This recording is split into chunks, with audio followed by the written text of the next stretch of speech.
Hello guys, in this video I'm going to show you how to display the AIS targets on the Navionics Boating application. But first of all, I just want to mention, please don't forget to subscribe to our channel, because at 100,000 subscribers we are going to show you our YouTube revenue statistics and growth strategy how to make money online. So let's jump into it. First of all, open the application on your device. This will take a 5 minutes when the application is uploading.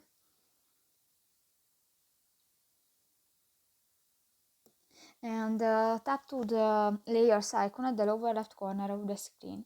Here you can find the AIS settings button and go to the first option, the display AIS targets, and just click to the next circle icon and on. So that's pretty much it for this video, guys. See you in the next one. Bye bye.